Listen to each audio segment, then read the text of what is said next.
Welcome to The Hague on the west coast of Europe, the venue for the third import race in the Ocean Race VO65 Sprint. It's our penultimate import race, sailing in the same waters that in 2018 Dongfeng Race Team won the last edition of the Ocean Race. And those same boats, the VO65s, are ready to remind the spectators gathering on the beach and out on the water what it's like to see the best sailors in the world competing neck and neck just off the shore of this incredible sailing venue.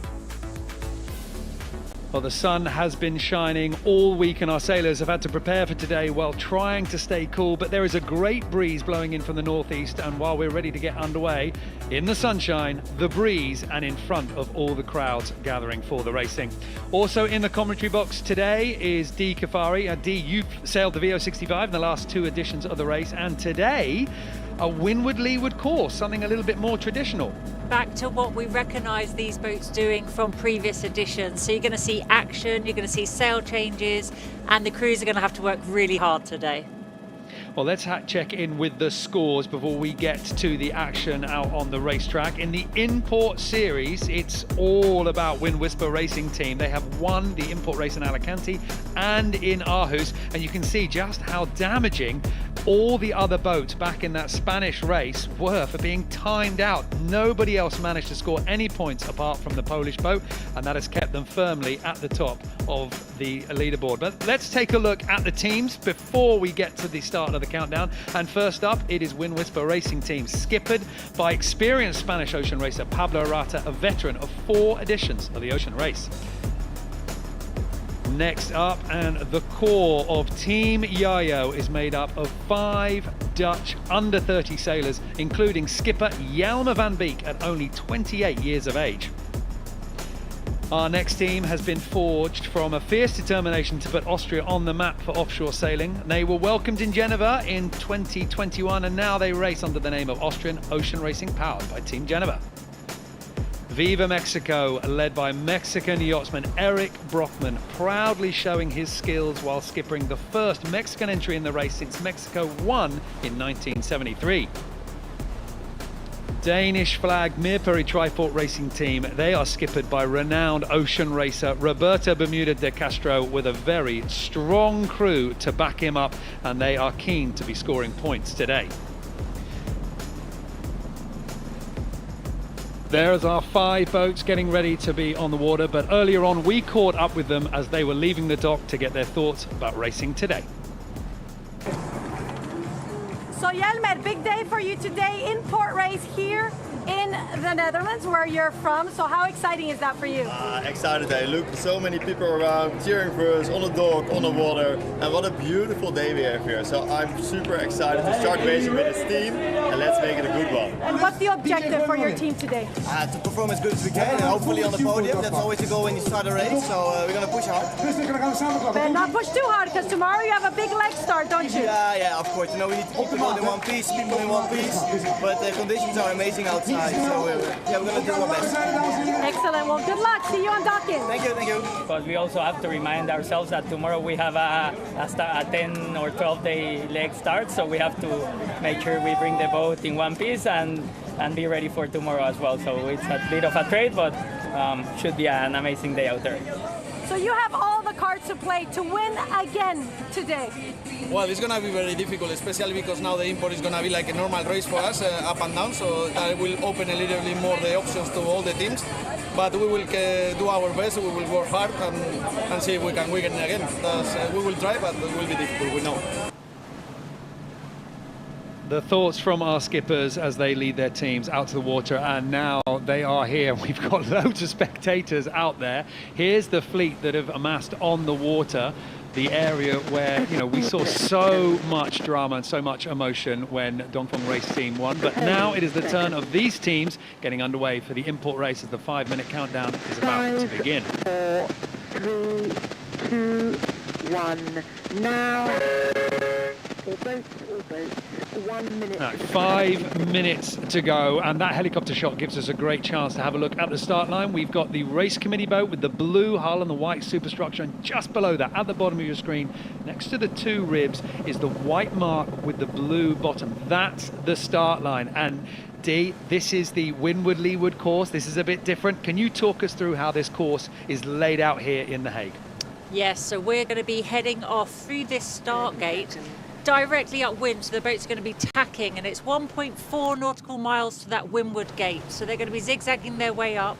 Then they have a choice, a right-hand turn or a left-hand turn at that windward gate.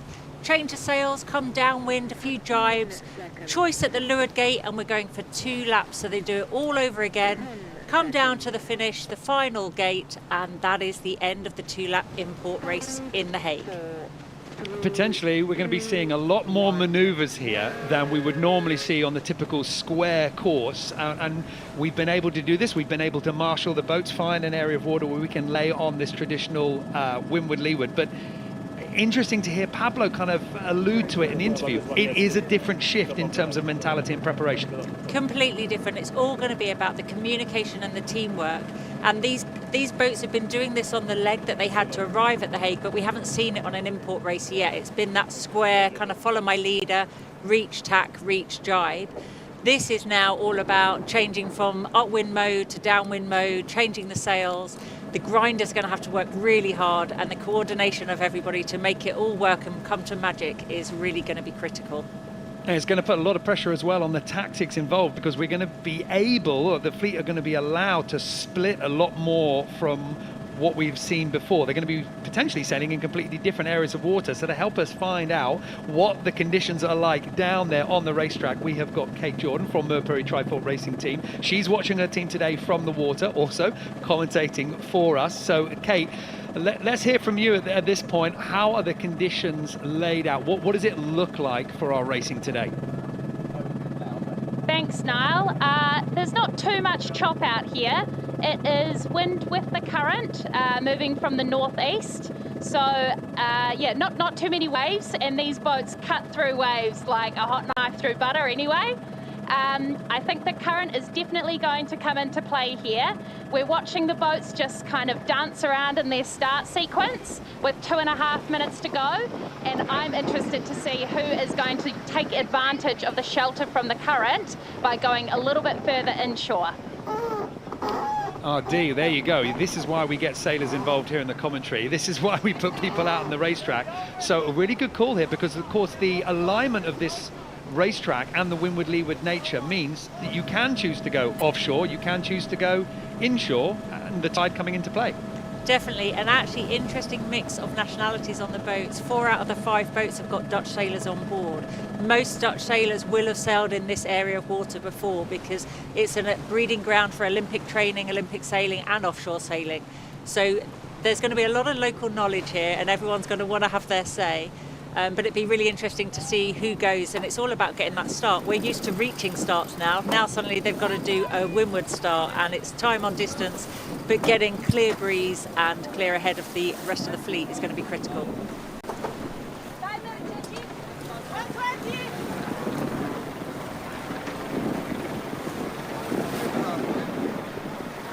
Already jostling for position coming into the line. We're already starting to push some boats away from their approach. Viva Mexico tacking round, as we can see underneath the helicopter. 1 minute to go now, so realistically, with the breeze that we've got out there, you'll be wanting to be on your final approach, start to build your momentum. Eric Brockman looking over, now able to turn Viva Mexico, that VO65 round. You can see the committee boat now as we're on to our final approach here.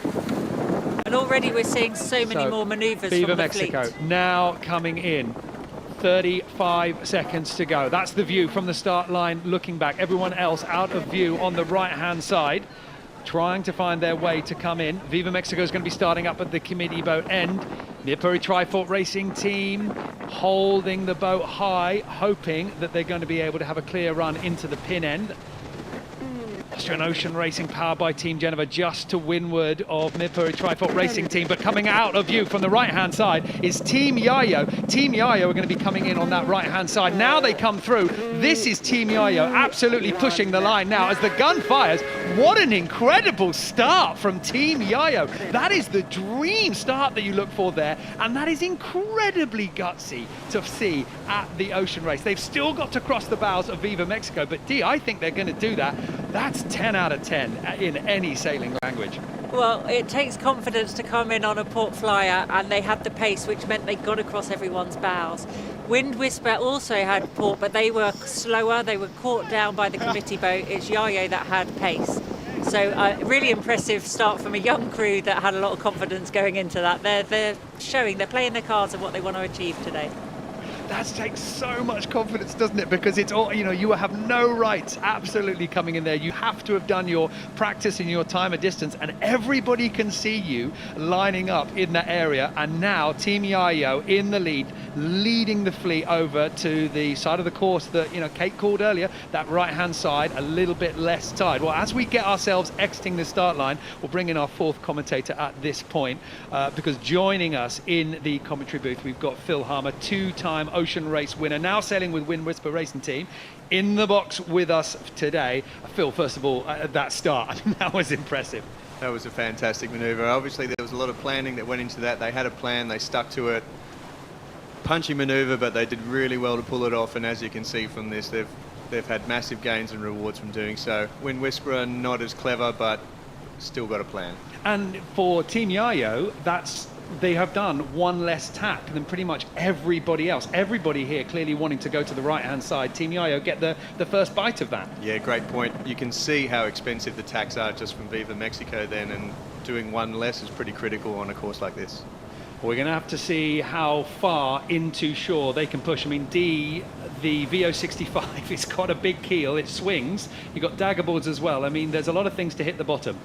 There are, and it is quite difficult area to sail with shallow water, but that's why they're pushing to get out of the tide into the shallow water. But it's now every manoeuvre is, as Phil was saying, so costly because you've got so much to do. You've got keels, you've got boards, you've got runners, you've got sheets to go around. Plus they want a long enough ley line to come into the gate to get the downwind sails set ready so they can hoist and deploy them and go into their downwind mode.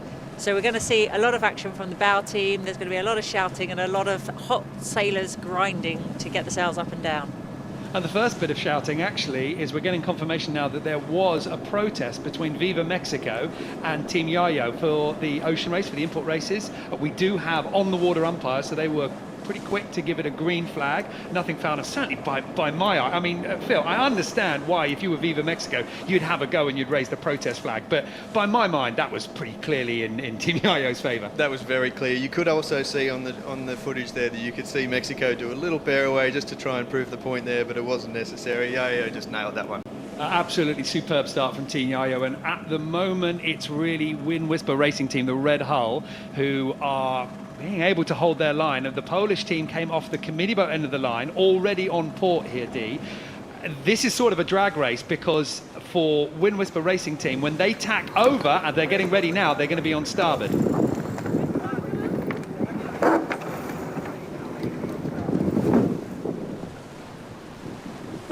Attack for Wind Whisper Racing Team, but as the camera pans around you can see just how much the advantage is for Team Yayo, and in fact for Wind Whisper Racing Team they're going to be causing more of a problem on starboard now for the Austrian Ocean Racing powered by Team Geneva. I think it's going to be a pretty straightforward duck for the Austrian team, but here comes Mipuri Trifork Racing Team, and they have a little bit of a decision to make, and they go for the tack here, Dee. So clearly Mipuri Trifork Racing Team, they've reached the limit of how far to the right they need to push. Viva Mexico doing well as well.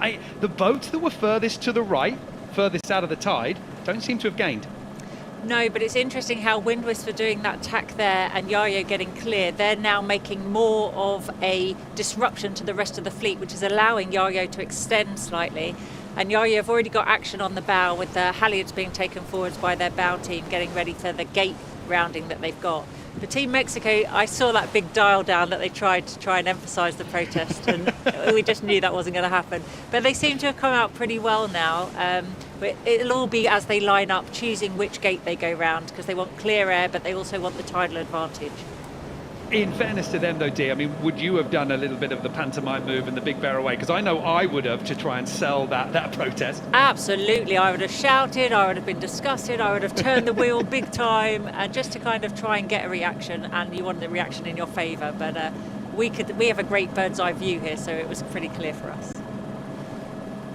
Wind Whisper Racing team now coming back out from the shore. Just to windward, we've got Viva Mexico on the left-hand side of your picture, and just out of view on the right-hand side, Mirpuri Trifork Racing team.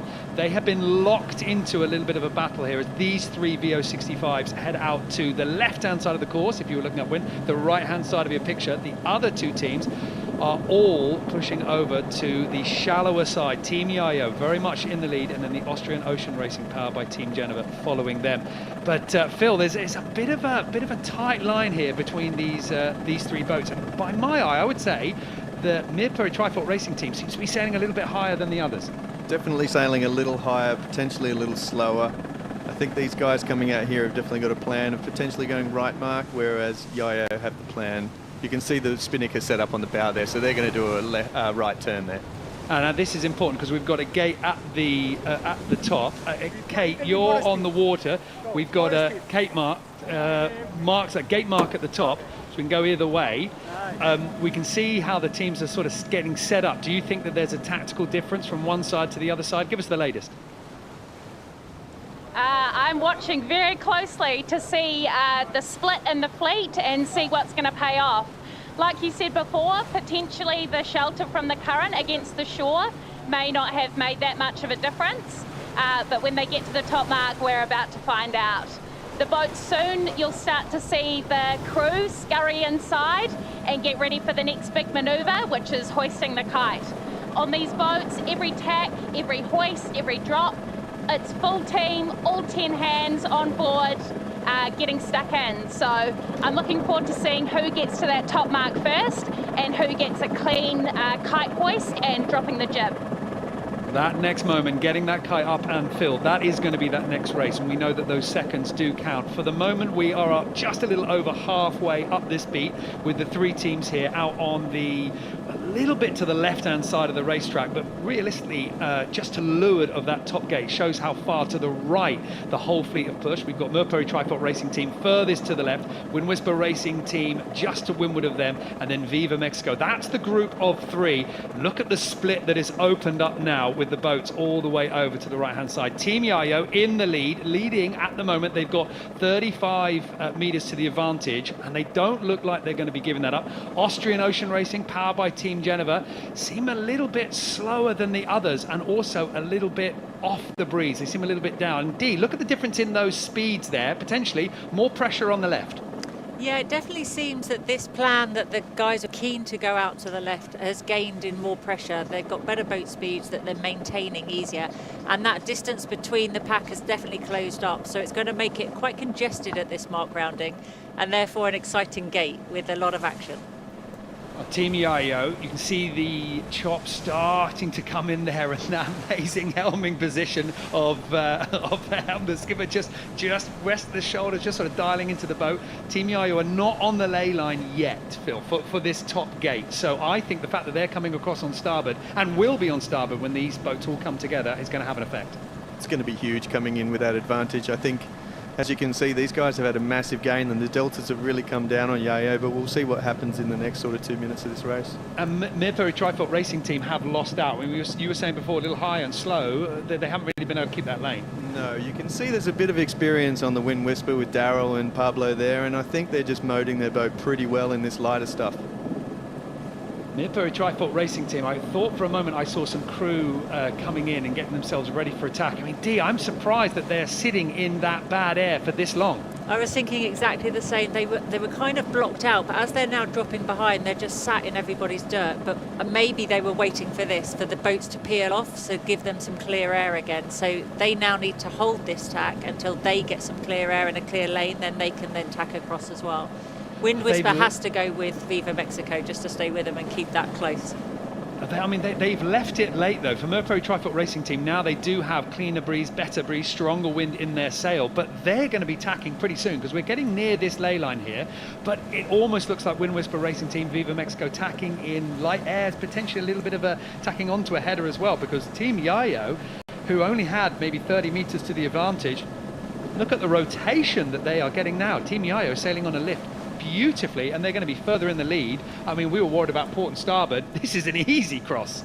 Yeah, I think we were thinking tidal effects initially, and we haven't seen that much change. We saw a little bit more pressure out to the left, but what we're missing from our position is we don't see the shifts, the rotations, the headers and the lifts, and if they can match with that on their tacks, they're going to make big gains. And I feel that they've been forced into doing the manoeuvres without being coordinated with the wind shifts. Work on the bow now for Team Yayo, setting up this downwind sail. Phil, what can we work out from their intentions here? It's going to be interesting to see what they're doing. I thought that maybe they were setting up for a jibe set there. I wasn't too sure, but whether that's just to get out of the current or to get more pressure, it'll be interesting to see what happens here. I mean, they have tacked now, so I was with you. In terms of the spinnaker, it looked like it was being set up on the left-hand side, I think, underneath the jib. Now they've tacked over, so if they want to set that kite from this tack, it's going to be rounding the right-hand mark and then pretty quickly jibing. That would match, I would say, Phil, with what we understand with the current here, getting back out over to the other side. Yeah, absolutely. And I think everyone's got the same idea here now, and it will just be interesting to see who does this manoeuvre well, and that could get some really big gains. We've also seen how much the breeze is different, Dee, on this course. You know, it's been coming and going. So I guess for Team Yayo, they positioned themselves really nicely on top of everybody. They've locked it down. That's right, and I think on the way down it's a case of them not committing to one side or the other too much, but actually covering that middle ground so that they can keep everyone behind them. They've just got to execute this next manoeuvre really cleanly to get the gains. But I think the bowman's already been put under pressure, so he'd plugged it in, he's unplugged it, he's had to change it, and he's just hoping that they're not going to change their mind again as they're coming into the final approach for the gate.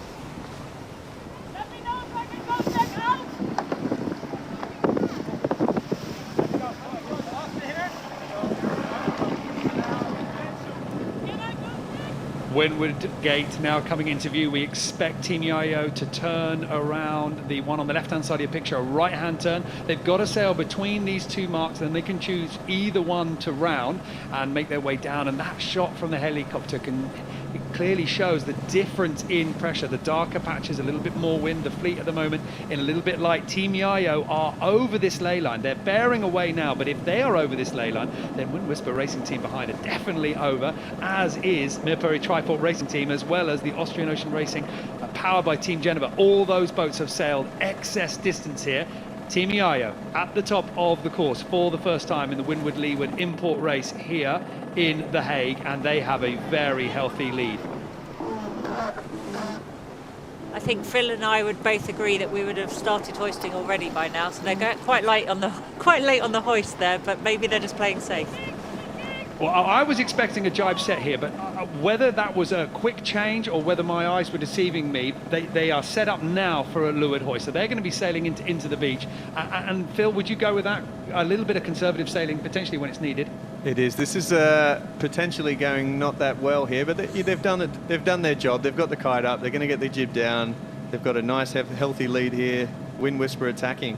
Yeah, interesting. A split at the top here. Wind Whisper Racing Team tacking over. They are now lined up for a left-hand turn and get a big split from Team Yayo. We're also having a tack from Viva Mexico. A little bit slow just to get the last little bit of the jib in. All of these boats at the top of the course definitely sailing in a bit of a lull now. Low on wind. Team Yayo making some distance away, but there's going to be a split here. Dee, I mean, do you jibe? Do you come back over? Well, I think they've got to be aware of where the other boats are going so that they don't lose out if there's a gain to be made. But it's all about getting into a good downwind mode, and I think this is where experience will really count, how to get the boat moded for good downwind in these tricky conditions. Interestingly enough, Viva Mexico has a different sail combination set up for this mark rounding. Yeah, Phil, you were just remarking on exactly the same thing. Just talk us through it there. This is a furling sail. Yeah, they've gone for the masthead zero decision, which is a much flatter sail and much smaller, but quite efficient in the lighter air. So obviously they've got a feeling of lighter air coming ahead, so it could work well, or it could be a massive disadvantage. Viva Mexico unfurling the masthead code zero behind them. Mirpuri Triport Racing Team. They have their A4, the light, loose downwind spinnaker, much more traditional sail, and they've started to sneak that up. Dee, you were saying that the other teams weren't really pushing the hoist, so Mirpuri Triport Racing Team will look a little bit more aggressive here. I think if they all watched it from a video, they'd all go for it much earlier if they saw this. Well, we will tell them when they come ashore that Dee Kafari, with all the experience that she has, and it is considerable, says you can shave a couple of seconds off here on board with Viva Mexico and that masthead code 0. And Phil, at this point in the race, we are now round. There's one more boat to come round, the Austrian Ocean Racing powered by Team Geneva. They've really come off the pace. They had a hard time finding any height. And look at the difference in power here. That A4, the big white sail of Mercury Trifault Racing Team, that's now allowing them to bear away. First guess is Spinnaker was the right call. Definitely the right call. I mean, that's a chalk and cheese there. You can see that the Team Mexico sailing much higher, much slower, and that's just the nature of the beast, unfortunately. But you were also saying something before we came on air, which is this might be a long game that Viva Mexico is playing here, because they're going to be saving their Spinnaker, maybe for the offshore leg. Yeah, it's an interesting rule, and this is the sail that is needed on the next leg, and it's going to get a lot of use in the next 10 days. So to rip it or tear it today and damage it, it's risk versus reward is not that high today. Well, we'll see. We're guessing at this point whether that is the intention of Viva Mexico. I guess we'll have a chance to have a look on the next downwind leg.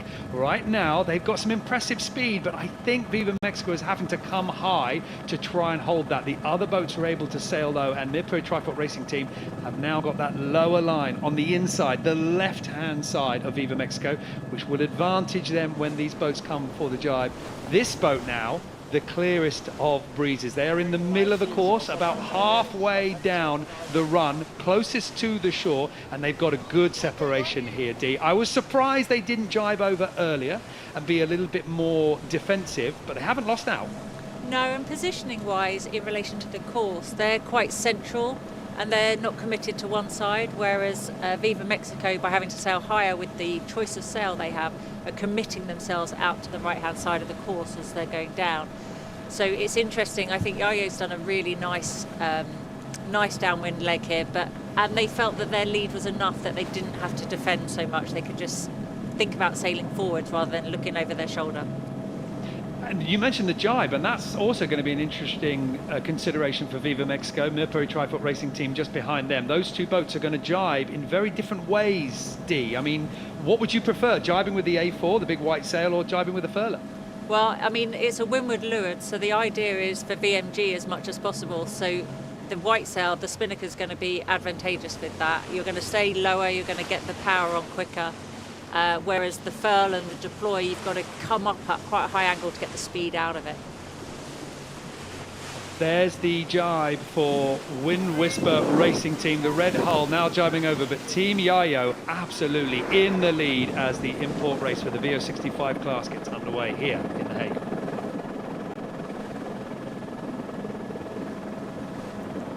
What a lead there for Team Yayo. It's really impressive. I mean, Jelmer van Beek, obviously a Dutch team, Dutch sailor.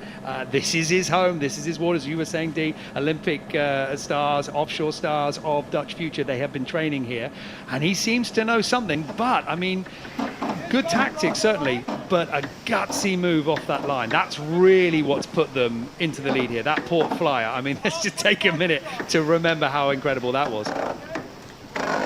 Absolutely, and listen to how calm and quiet the boat is, really controlled, really clear comms, so they're all kind of now, it's always easier when you're in front to make those decisions and be calm about it, and you feel that you have time on your hand, you can make the decision in a very nice, relaxed way, whereas when you're in the middle of the fleet, you're under a bit more pressure, but that was impressive. Well, just going out of shot is the Austrian Ocean Racing powered by Team Geneva. They are out to the right, as now we see Team Yayo jibing well ahead, but just to leeward of Wind Whisper Racing Team. Now, Wind Whisper Racing Team, Pablo Arata has not jibed them onto the ley line, so we'd expect another jibe for the red hull here, giving themselves some good options as Team Yayo do an impressive job with that kite. That looked really nice and clean. The spinning sheet on an outside jibe just coming down now, ready for the other one. I mean, Phil, that was pretty good by my eye. These guys are sailing really well today. It started with that start, but that's just a little bit of the gain they've got. You can see that they've got a massive lead. That's not all come from the start. They're sailing the boat well. It was a great jibe. Interesting, they were outside jibes. Wind Whisper were inside jibes, and that's a big difference sometimes right on the crossover. Nobody yet has beaten the Red Hull. Nobody has knocked Wind Whisper Racing Team, the Polish boat, off the top spot of either any of the import races or the stages in this edition of the Ocean Race VO65 Sprint. And Team Yayo are lining up to be the only boat that might do it as we get to the closing stages of the first lap here in The Hague. For now, Pablo Arate can see the mountain that he's got to climb, and it is a good 100 meters to the favor of Team Yayo.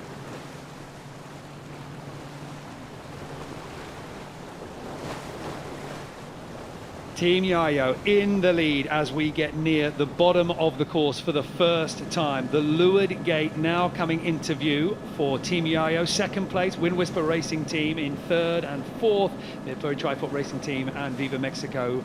But 200 meters is now the advantage for Jelmer van Beek and the crew of Team Yayo.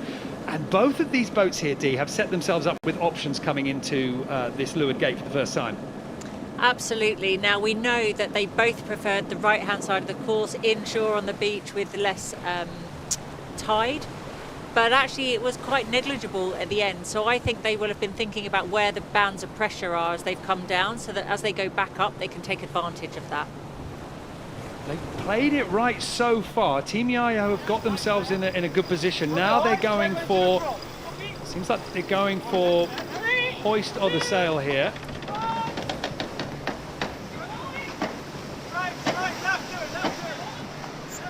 Ready to spike, that's the spike in the hand. This is going to be a very traditional spinnaker drop here. Go drop line. Jonah van Rooyen, the bow crew. Now he can open that spike with the metal fin in his hand, release the tack, and now the crew can get it in. He's got a little bit of a difficult move there on the bowsprit. And, well, Phil, I'm hearing sound signal. I mean, I'm wondering whether that was a spectator horn or a sound signal. It's a good drop here, but potentially a signal from the race committee. We'll have to see. But so far, first lap, great performance here from Team Yayo. Yeah, they're doing a great job out there. I'm not sure if it is a change of course. You can see it on the boat there. They've done a nice drop. This is where you can gain a lot and lose a lot, and they've done a really nice tidy rounding there. So confirmation of a change of course, just a little bit of adjustment of the top gate just due to the change in the wind conditions. Team Yayo safely round. It wasn't quite so tight to the mark, but they didn't need to be. The most important thing was flying that kite until the last possible moment and getting it down again. D, they're going to have to put these spinnakers back up in the air by the time they get to the top. I understand in the rules they're allowed to take another one in its bag ready to go, but all of this, you know, the drop is so crucial. It's not just getting it down, it's getting it down controlled. It's getting it down so it doesn't interfere with the setup for the upwind trim, because actually while the spinnaker's coming down, everybody else is trimming their head sail and their mainsail. Well, hopefully Wind Whisper will trim their head sail. You can see the halyard tension not quite coming on yet, but all that needs to happen so that as they come upwind, they're ready to go. So we can see this is being a bit difficult here. Phil will obviously jump on board tomorrow and sort all that out. I mean, Phil, that spinnaker is sitting on the leeward winch. I mean, you're not going to be able to trim sails in if your spinnaker's there. That makes it really difficult to do anything. As you can see, everyone is just smothered in nylon there. So it wasn't a very tidy rounding, as you can see. Still no jib on. Not an ideal rounding, but, you know, they've got the job done, sadly. A big contrast to Midbury Tripod Racing Team, who are now going around the bottom and following Team Yayo off to the right-hand side of the course. They've already got that kite down. You could argue it was an early drop, but what they'll gain from that is being able to turn tight at the mark. D, I mean, it's 6 of one, half a dozen of the other. I mean, it's two different approaches. It is, but there's enough breeze to actually keep moving without the spinnaker up, so an early drop is really advisable there. They did a really tight mark rounding there, so they've set themselves up for the upwind quick. What's interesting now is you almost lose some of your team members now on the upwind mode because they're busy packing the kite ready for the next downwind. So you can see them down below pulling it out the way of all the trimmers and the winches. They've now got to run the tape so it's not twisted and get it back plugged in so that it's ready to go again. You are thankful for every square metre of that spinnaker when it's up in the air, but then when you're pulling it down, you're thinking, God, I wish this one could be smaller. But, you know, Phil, just talk us through the spinnaker rule here, because I understand that actually there's I mean, what's the right way to say it? A little bit of dispensation from the race organisers? I think just a little bit of generosity is probably the right word. there's 2 spinnakers allowed for the import race, which means you do not have to pack your first one if you have 2. You might see a couple of these teams that may not have 2, unfortunately, so there's a few teams that do have two, so that'll be a massive gain. And that is not something that we normally see on the stages of the Ocean Race VO65 sprint. This is just for this import race. No, that's right. So tomorrow when the boats leave for Genoa, they'll only be taking one of these spinnakers, and that's going to be interesting to see in the course before the leg departure, and see if anyone uses it and risks damaging it for the next 10 days. Well, we will have to wait and see which of our teams put up. Well, I mean, how we're going to judge a freshly packed spinnaker, I guess we can tell by how neat it is coming out from the deck. Let's go back down to the water, because Kate, you're down there. You've been following the action. Last upwind, it seemed to be all about going to the right-hand side, but Team Yayo going to the left. Wind Whisper Racing Team only now putting an attack to go back to the middle. The breeze is changing. Give us an update on the conditions. Yeah, I think that first leg was probably impacted by a bit of a change in the breeze direction. As you said before, they've now moved the top marks, so the navigators will be quickly updating their systems to make sure they can give the drivers the most up-to-date information. From my perspective as a sailor, the guys on Wind Whisper doing that late jibe just before they rounded the left-hand mark, you know, that takes it out of your crew, because you do a jibe and then a drop and you're hoisting the jib, and all of that work on the pedestals and for the trimmers, you know, they would have been very busy on board. So they'll be catching their breath now and hoping that potentially taking that left gate as opposed to Yayo taking the right-hand side might have caught them up a little bit. They have just tacked over to, and they're on the same port tack as Yayo. I'm now watching them tack back over to starboard. Like you said before, Pablo will be trying to find every advantage he can get to reel in Yayo. Well, thanks, Kay, and I think you're absolutely right there. I mean, Wind Whisper Racing Team tacking again. I was looking at it before and I thought, well, maybe they're tacking because they can feel Mirpuri Triport Racing Team coming up on starboard. But as we go to this shot, they want to split from Team Yayo, don't they? Yeah, I think they're trying to give themselves every opportunity they can. If they just follow round, they've got to rely on the team making a mistake. And we've seen from their performance so far, they're not letting any mistakes happen today.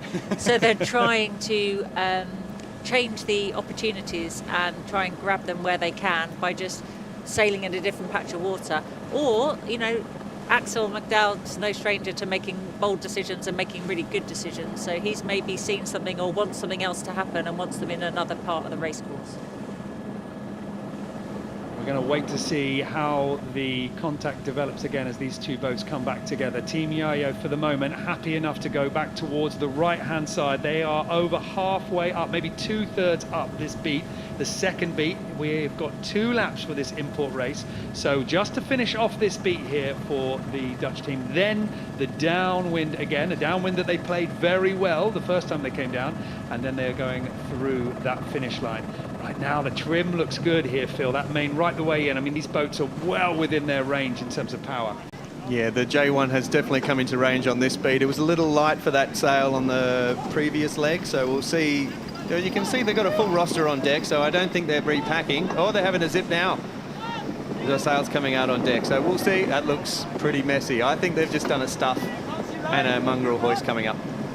And we see the keel, just in that helicopter shot, swung up to windward, the leeward daggerboard all the way down. So the boat's definitely at full power. Full power up, full upwind.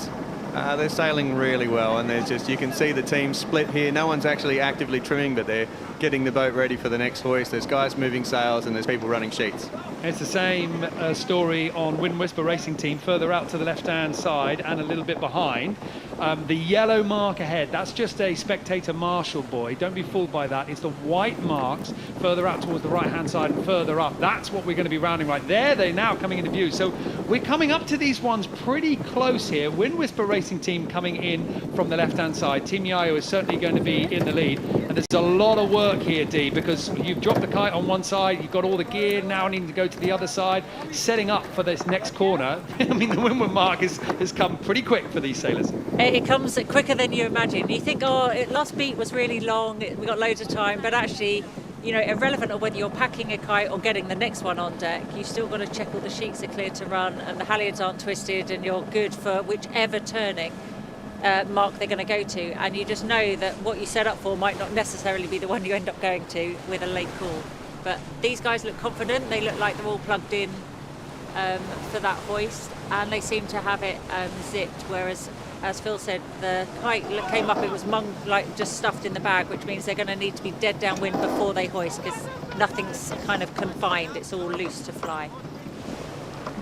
The contrast of the view off the boat, where the crew are kind of hidden in the cockpit, and then as we go on board, you can hear, you can see, you can feel how much work is required to get this boat up to speed. And also, I think you get a sense here for how good it would be for this boat and what it would mean to those sailors to beat your team, Phil. I mean, you know, nobody has beaten Wind Whisper so far, and here it comes.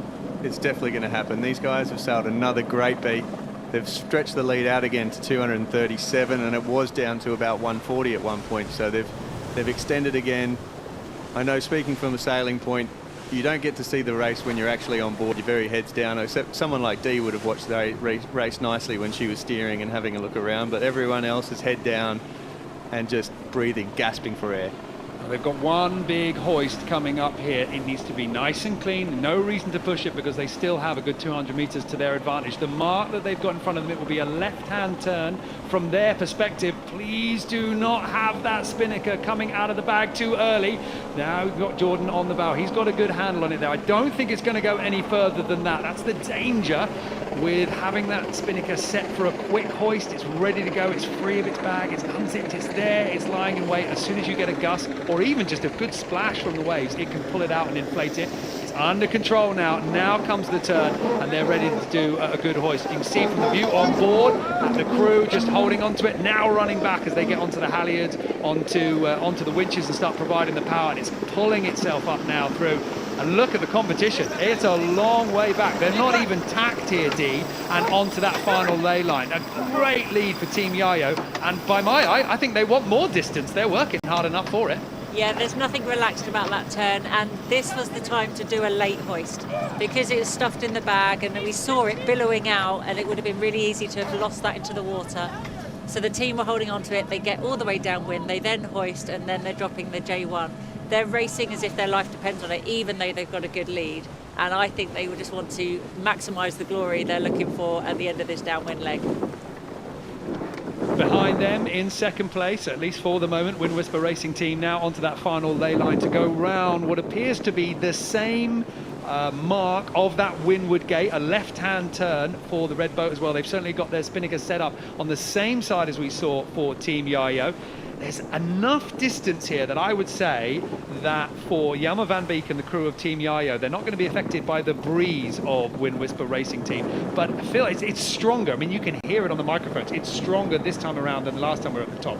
It certainly looks windier on the boats as well, and both Yayo and Wind Whisper, they don't have to do anything great from here. They've just got to do nothing stupid. And then we'll get our first and second. I don't think that Wind Whisper Racing Team will really be too concerned about losing 1 point, but it will stand out on an otherwise perfect scorecard. Certainly perfect that we've seen so far. Did your crew, did the sailor, I mean, do you guys talk about the fact that, hey, you know what, up to this point, we've won everything? It's definitely not going to go unnoticed in the debrief tonight, I'm sure. Well, it's a good hoist. Certainly the head of the spinnaker, as you can see, just poking out from the luff. That's very quick. It's nearly at the top now, though. They can start pulling on the rest of the sail and just releasing it from that zip, getting it pulled and flying. Now it starts to inflate and the sail opens up, and they just got to get that J1 down. The sheet's fully off on the J1, and indeed the J1, that's a sail. You hank that on. You're dropping this one. We're used to the furlers. No, that's right. This is all hands on deck and pull it down. Interesting, they're not rushing to drop this J1, so the breeze has definitely increased. They're pretty happy to just let it flap inside, and we can see very clearly that Wind Whisper has a second spinnaker, and that was a second spinnaker getting put up because the design on it was different. So that went up zipped, hence it went up so quick and smooth and not any messy stuff. Yeah, Phil, I mean, you were kind of hinting at it before, but the secret's out now. So you guys have got 2 spinnakers for this import race. Let's see what Mercury Triport Racing Team do. This spinnaker as well looks pretty tidy and packed away. Just talk us through this hoist here.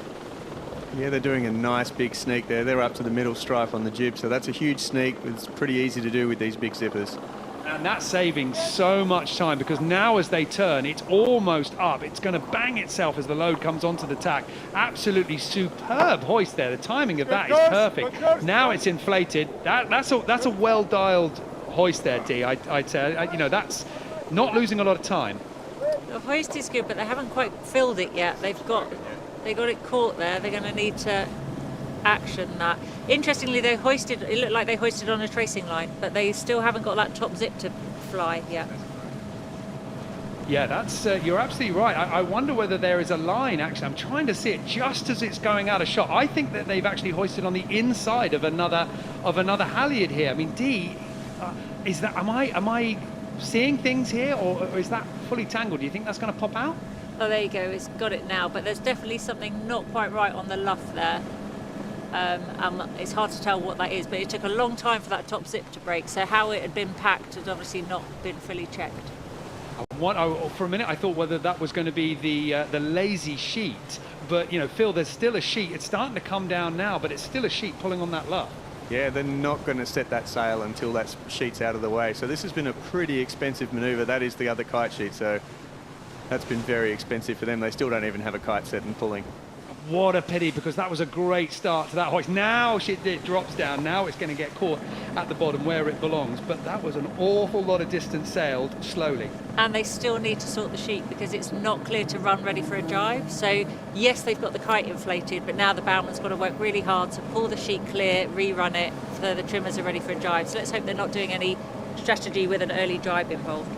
They're not ready. We didn't see the jibe, but Team Yayo are now over onto the other jibe. They still have one more to go before they will come through the finish line. Wind Whisper Racing Team as the red hull pushing further out to the right hand side. It's not going to happen here for Pablo Arate and the team, but they are still racing as good a race as they can. If they think it's better to push out over to the right hand side as we look down, that's where they're going to be going. You know, there's no harm in trying to claw back a little bit of distance, but I think that for Team Yayo, the lead is so strong here. They have not put a foot wrong. Got to be local knowledge. I mean, apart from great sailing skill, they knew exactly where to go. They've definitely done a lot of sailing here in the past, and I just think the desire to win today was there so much. And they've got a massive home crowd, and it's just great to see. And speaking, you know, objectively here, I know that you are sitting in the commentary booth with your Wind Whisper Racing Team shirt on. It probably means a little bit more, though, for Team Yayo to beat your team, considering your team have been so far unstoppable. Yeah, I mean, I think all of these teams would have loved to have been beaten the Wind Whisper today, and it's a perfect day for these guys to do it on their home water with all their friends and family here watching it. What a great day. Good performance for Team Yayo. It's not quite over yet, but this last jibe should put them onto the approach to the finish line. One more turn to go here, Dee. No reason to make this jibe difficult. There goes a little bit of an ease of the windward sheet. Now for that outside jibe, and they've got to pull it round. An inside jibe now. An inside jibe setting up here, Dee. A little bit of a change. Yeah, no, I think that's really interesting. Just after we'd commented that they were jibing outside and Wind Whisper were jibing inside, they've then now changed and set this one to an inside jibe. Now it could have been a number of things. They could have had to rerun a sheet quickly, they could have just set it, the bowman could have just set it up differently, or they may have consciously made that decision, and it's normally based on wind speed of when you jibe inside or outside and what kind of horsepower you've got on the pumps ready to grind it round. It was setting up for the outside jibe as well that caused all those problems with the hoist for the Trifort Racing Team. So it's all playing well here for Team Yayo. There is the committee boat and the finish line waiting for them. An incredible start at the gun, on port, flying over the bows of the other four VO65s here in The Hague. And now Team Yayo, after playing every move perfectly round this racetrack, crosses the finish line to win here in their home waters. The first team to beat Wind Whisper Racing Team, and you can see how much it means for them.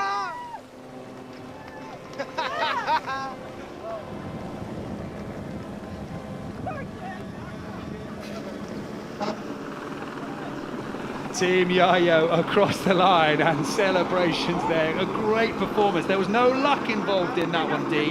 That was gutsy and that was good sailing. That was gutsy from the 5-minute gun when they first set up for that port flyer to come across the fleet at pace. You know, it's such a bold thing to do for such a young, inexperienced skipper. You know, that has like given him a lot of confidence. And I think, you know, as much as Wind Whisper wanted a clean sheet, I think it's great for the confidence of Team Yayo and the other teams to see they can be beaten. So they go into tomorrow thinking, right, this is possible, we can give it everything until the end now. And I think this is really going to give them the confidence. I'm thrilled for them. And this is a young skipper as well, you know, 28 years of age. This is a moment that's going to stay with him for a while, but we still have some boats out on the racetrack. And in second place, Wind Whisper Racing Team now coming down towards the finish line. And they have been beaten by Team Yayo, but here comes Pablo Arate down to that finish line as second place, their first non-perfect finish in this edition of the Ocean Race VO65 Sprint, but a second place in The Hague. And Phil, it's not a first. I know you guys have been getting used to it here, but they put Team Yayo under a bit of pressure there. They didn't let up. They sure did. I don't think anyone was going to get to Yayo today, so that was a fantastic result for them. Another great result for Wind Whisper. That's all they had to do today, was just stay safe, stay out of trouble, preserve the asset, and they've done that. Well, Pablo Arate now jibing through as they come down from the line, getting that spinnaker down. A second place for the red boat. They're still going to be sitting on top of the import series, still on top of the overall VO65 leaderboard. Still very much the boat that is setting the pace. And behind them, out in the water, we have a little bit more distance here. And D, that masthead Code Zero is now really starting to hurt Viva Mexico. Austrian Ocean Racing, powered by Team Geneva, motoring over their windward side. Yeah, it's been a really hard choice. There must be a reason, and I think Phil's absolutely nailed it when he said they probably only got the one spinnaker and they want to keep that for the next leg, because it's so easy on the hoists and the drops and multiple drives to make a mistake and then you cause damage and then you're in a real problem for tomorrow. But it's cost them dearly on this race. Now, Mirpuri Trifault Racing Team, they are currently in third place, so it's just out of view on the left-hand side with the other two boats, but all three of these boats have still got a jibe to go to get to that finish line. The marks nearest Mirpuri Trifault Racing Team are the downwind gate, but that doesn't apply anymore. All three of these boats are going to have to jibe one more time. When they do jibe, D, Viva Mexico is going to become the boat blocking the wind of Austria Ocean Racing, powered by Team Geneva. That might give them a little something to hold on to. Well, it'll make the wind a little bit messy for them, but the Austrian team will be able to sail much deeper with their spinnaker compared to Viva Mexico, so we'll clear that pretty easily. And I don't think that's going to be a problem. And for Mirpuri Trifault Racing, you know, they're happily going to finish in third place here. Well, here comes the jibe. Austrian Ocean Racing, powered by Team Geneva, with the white spinnaker on the left-hand side, jibing over. They are now on starboard. That is why you're seeing Viva Mexico have to put the turn in. And interesting that they have set up for what seemed to be an outside jibe on the masthead Code Zero. I'm not sure I've really seen that one before, Phil, but they are slow out of this turn. Yeah, it's a tough manoeuvre to stick there with the boat coming at you on starboard, and now they're going to be a little bit hunted here. And if Team Austria was smart, they would have done this just above the lay for the pin, and they're both going to have to do another jibe here, so that's a huge advantage to Austria. Yeah, Austrian Ocean Racing, powered by Team Geneva, have lined this up perfectly. As you say, we are slightly above the pin, so here Austrian Ocean Racing just taking Viva Mexico a little bit high. Viva Mexico, Eric Brockman getting a little bit of speed now, and now the overlap is broken, but it is in the interest of Austrian Ocean Racing, powered by Team Geneva, to push, to lead, to entice Eric Brockman to go a little bit high there. The more that they do, the longer they have on the other jibe, when the white spinnaker will be blocking the breeze of the Mexican boat. They're coming near this jibe, and now Eric Brockman has realised what he needs to do here, D. He's trying to go low. He is, but if he goes too low, he slows down too much, and then he gets in trouble. So you can see him now, just going into that jibe, how slow he is. But actually, the distraction of the other boat has meant that the Austrian team hasn't done a clean jibe here, so there's all sorts going on. And both boats have not done a clean jibe here. Viva Mexico need to get crew up on the bow, and quickly. They have been set for the outside jibe, but the big body of that masthead Code Zero has fallen inside the sail, inside the forestay. It's not really a full wrap, but it's a hell of a lot of sail, Phil, to sort of pull round. The white spinnaker, meanwhile, is set and pulling. Yeah, they've done. I thought the Austrians were going to pull the dummy jibe there and go back on starboard, but they didn't do it, and they've only just managed to pull that spinnaker around very luckily, and the Mexicans are still really struggling. This is going to be really close here. Both of these boats are just boat lengths from the finish line. Between the committee boat, there is the white mark. As the camera pans round, it looks set to be Austrian Ocean Racing powered by Team Geneva. They are just crossing that finish line. I mean, that is maybe 3/4 of a hull length. It was that jibe for Viva Mexico. That's going to haunt them for a while. Just that jibe. And do you know what it looks like? It looked like the clue got caught between the forestay and the J1 halyard there, and then pulling it out of that small hole is just so difficult. But I thought the Austrians were going to do a really bad jibe as well, where you get distracted with another boat and the excitement, nobody concentrates on the job at hand. Finish forward, that's good. Well, we'll hear from the sailors in just a moment. I mean, Phil, that was a pretty good show of how much you need to be fighting for those half meters as you get down there towards the bottom. Yeah, you can see it from the top of the fleet to the bottom of the fleet. This means everything to all of these sailors, and everyone's working as hard as they possibly can. It's a little bit more frustrating at the back, but they're still just digging in and fighting for their lives. For Eric Brockman, a little bit of disappointment on his face here, Dee, because you know, it's always hard when you lose right at the last minute and just from one little thing.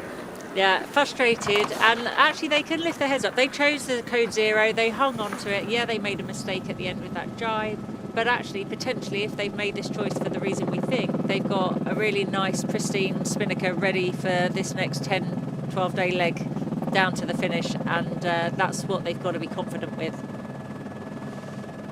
Well, Team Yayo were certainly the boat that set the pace today, and we can hear now from the sailors and the skipper of Team Yayo, Jelmer van Beek. Jelmer, this is so nice, eh? In our hometown with so many boats outside, and the guys work so hard and hectic, light breeze, and we got it, you know, we got to win in our hometown.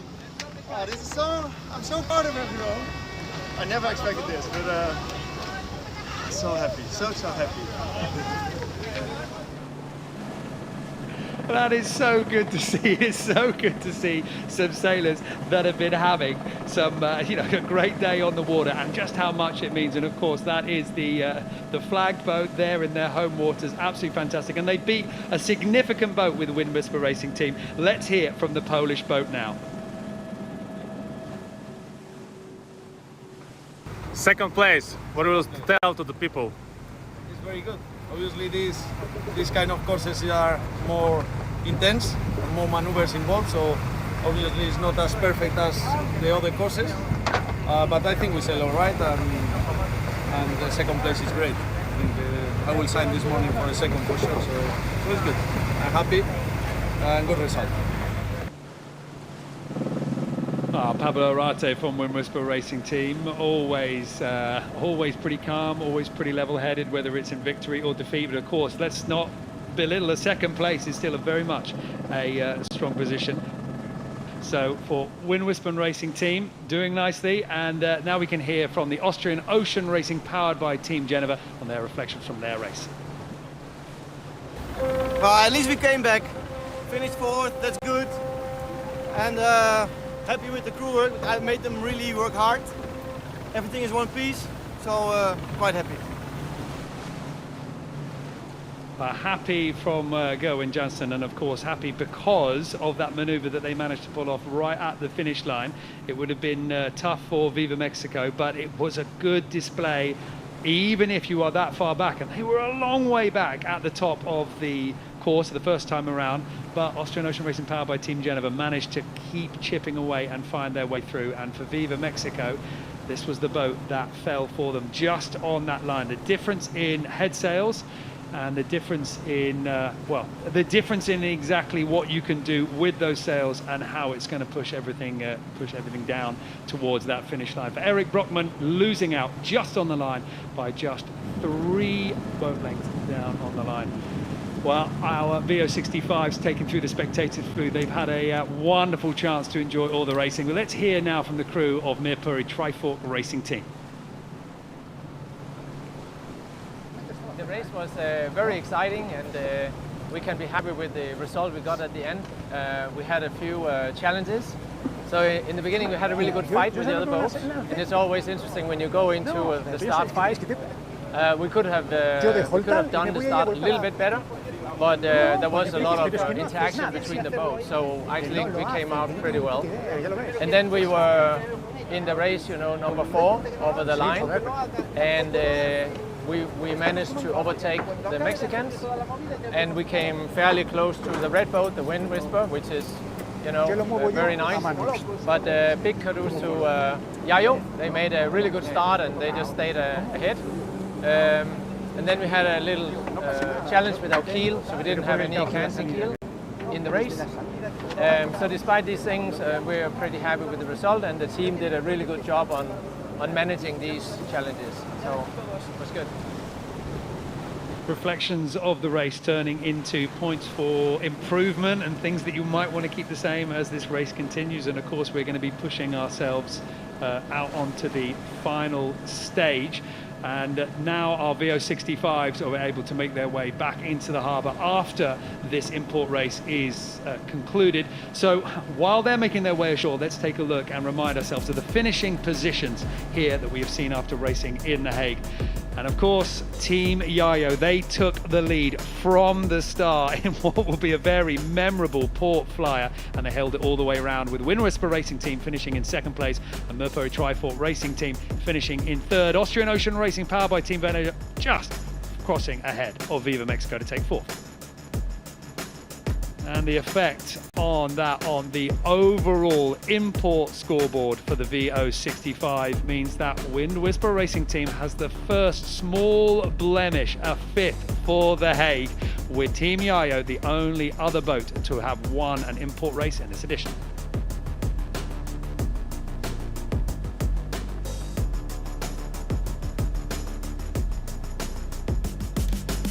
Well, what a fantastic import race we have seen here in The Hague for that windward leeward course, bringing us a little bit of traditional sailing and plenty of manoeuvres.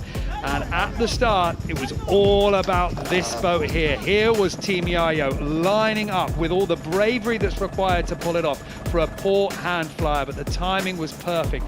Meanwhile, up that beat, as the fleet split over, it was these three boats heading off to the left-hand side. Wind Whisper Racing Team, Viva Mexico and Mercury Trifort Racing Team, leaving Team Yayo an easy approach to the top and a clean rounding to get that spinnaker out and pulling. On the way down, Mercury Trifort Racing Team putting Viva Mexico under a lot of pressure, managing to find some weakness in that masthead code 0, before seeing at the bottom Team Yayo with a smooth drop, followed by Wind Whisper Racing Team, as well as the fleet splitting yet again to make their way up to the top of the course.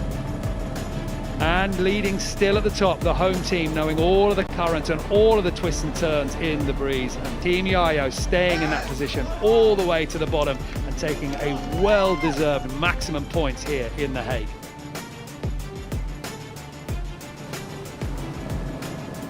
A wonderful performance for Team Yayo. My thanks to Dee Kafari, Phil Hammer and Kate Jordan from the water and all of their input for the racing today. Wonderful to see a victory meaning so much to the sailors here, and of course the race continues in this edition of the Ocean Race.